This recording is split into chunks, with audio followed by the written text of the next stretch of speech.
أثابكم الله. فضيلة الشيخ، يقول السائل: في بعض الصلوات أتأثر فيشعر الذي يصلي بجنبي فأسعد حتى أبعد عني أنني أبكي، فهل هذا مما يبطل الصلاة؟ أثابكم الله. لا يجوز إحداث الأصوات في الصلاة ولا الكذب في الشيء من سعال أو ما يسمى بالكحة، لأن هذا يشدد فيه بعض العلماء ويقول أنه يخرج حرفين كاملين. الصلاة أمرها عظيم. البعض يقول لماذا المشايخ يتشددون؟ تحريك الأصبع في الصلاة عبادة، الأصبع فقط يحرك، هذا عبادة، هذا دين وعبادة. وقوموا لله قانتين، سكون كامل وصمت تام. قال زيد رضي الله عنه: أمرنا بالسكوت ونهينا عن الكلام. هذه عبادة عظيمة. ولذلك الأصل أنه لا يجوز لأحد أن يحدث صوتا ولا كلاما ولا فعلا. وهذا جمعه قوله عليه الصلاة والسلام: إن في الصلاة لشغلا. قال بعض العلماء كأن معناه أن المصلي ليس له شغل إلا الصلاة، وليس له شغل إلا ما كان من جنس الصلاة، سواء كان قولا أو فعلا، فلا يقول إلا المشروع ولا يفعل إلا المشروع. السعال اللي يسمى الكحة في كلام الناس، بل بعضهم حتى التأفف، لو قال أف هذه كلمة، ويقولون تبطل صلاته، مذهب بعض العلماء رحمهم الله. والصحيح أن فيه تفصيلا، أن هذا فيه تفصيل لا يقتضي البطلان من كل وجه، فيه تفصيل. فيا أخي الكريم، ما لك وللناس؟ إن بكيت من خشية الله فأنت تبكي لله، ولا عليك يسمعك الناس أو لا يسمعوك، يشعرون بك أو لا يشعروا. الإخلاص في قلبك، بل بالعكس، لربما شعر بك من بجوارك فبكى ببكائك، وإذا بكى ببكائك كان لك أجره، لأنك دعيته إلى هدى. ومن دعا إلى هدى، من سن سنة حسنة كان له أجرها وأجر من عمل بها. لأن الشخص الآن لو جاء في حلقة ذكر فخشع لله، فخشع من بجواره بخشوعه، سن له سنة حسنة. وإذا جلس مؤدبا منصتا فرآه من لا يتأدب ولا ينصت ومن يكثر الحركات، فتأدب بأدبه وتأدب بسمته ودله، كان له أجره إلى يوم القيامة. لو رآك على خير وبر وتأثر بك فإن لك أجر إلى يوم القيامة، ولو رآه آخر فتأثر به فله أجره، لأن النبي صلى الله عليه وسلم يقول: من دعا إلى هدى كان له أجره وأجر من عمل به إلى يوم القيامة. والله تعالى يقول في أوليائه: وجعلناهم أئمة يهدون بأمرنا. الهادي ومن يهدي الناس بإذن الله عز وجل، والمهتدي بنفسه الصالح يجعله الله عز وجل قدوة للناس، شعر أو لم يشعر.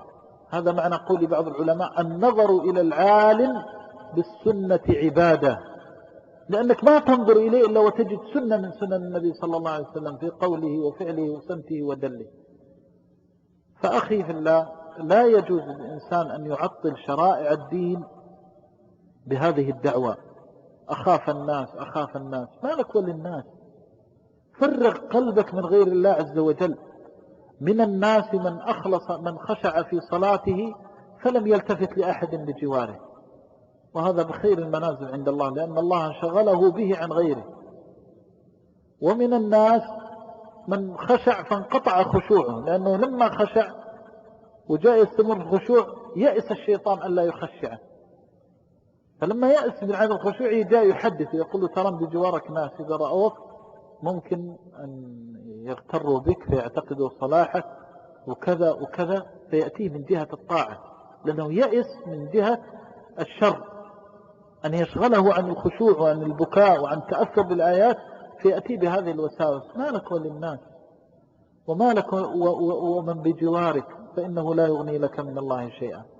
فإذا سمعت كلام الله وآيات الله تتلى فخشع لها قلبك وذرفت من خشية الله عيناك، فاترك الأمر على ما هو عليه، ففتح ونعمة ورحمة أصابك الله عز وجل بها. وإياك الاشتغال بأن هذا ينظر إليك وهذا يتأثر وهذا لا يتأثر، أو أنه يدخلني الرياء أو يدخلني العجب. عليك أن تجتهد في طاعة الله عز وجل، وأن لا تحدث في صلاتك من الحركات والأقوال والأعمال ما قد يؤثر في صلاتك وعبادتك وعليه فلا يجوز أن يسأل الإنسان في الصلاة وهو غير محتاج للسؤال، وهذا أمر مهم جدا. لا يجوز إحداث شيء في الصلاة إلا من الصلاة.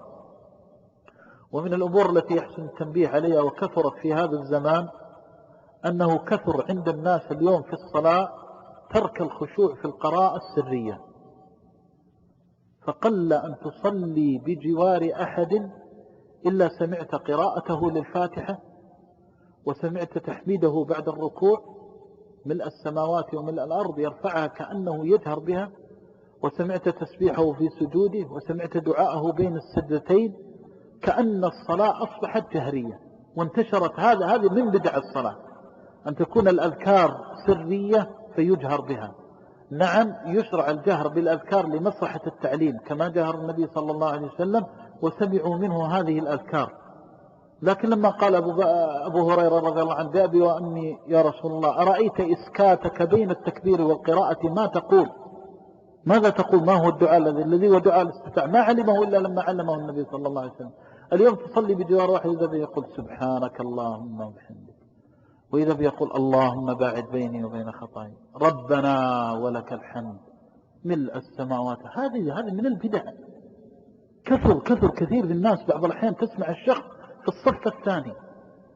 يعني هذه من المحدثات الذي يريد أن ينبه الناس على البدع، يعني ينبههم على شيء مهم. هذه صلاة سرية وأذكار سرية. ثانيا سيشوش على من بجواره.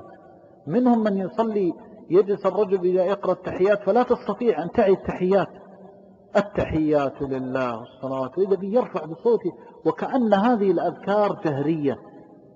ولذلك ينبغي التنبيه على هذا، وينبغي على الأئمة أن ينبهوا الناس.